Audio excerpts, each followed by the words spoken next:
And he touched it. After touching it, he went. When he came back, Father, I'm grateful. I touched your tire. I'm grateful for a car today. Do you hear that? You listen to the word of the person who said, you must do this for me. On the take this on the 5th.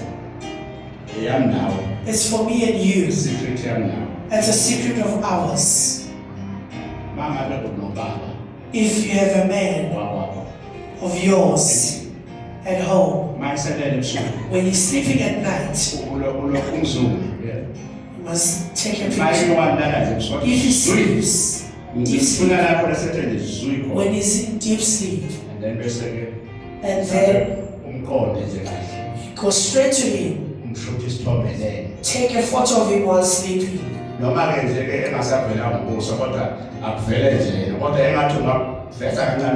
You will show the face as well. Just take the picture and you keep quiet. Put it in your pocket. On the 5th, you take out that photo. You put it in the envelope. On the 5th, I'll announce those. It's a secret.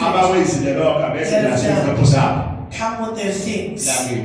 Come with your envelopes to me.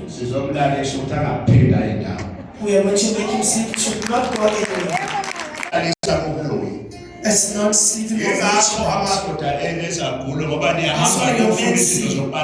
Because you take them.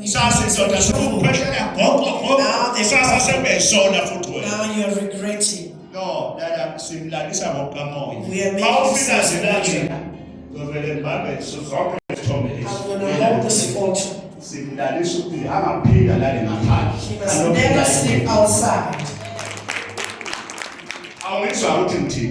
Don't hear what I'm saying. Do you believe?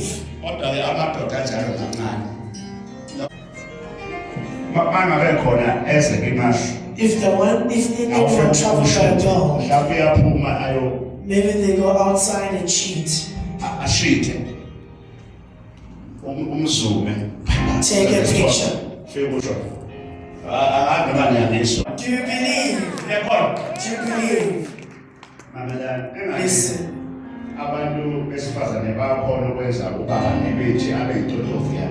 They can turn, the women can turn a man. We make them to have an order. Just speak. When the man is eating something, you never do anything. He's eating his food. Was close to looking at the woman. Always moving around. You can see that this man is another gets to the part. How is it going? Already worked upon. You must do that. Let me see those who say we believe. Say we are going to do it.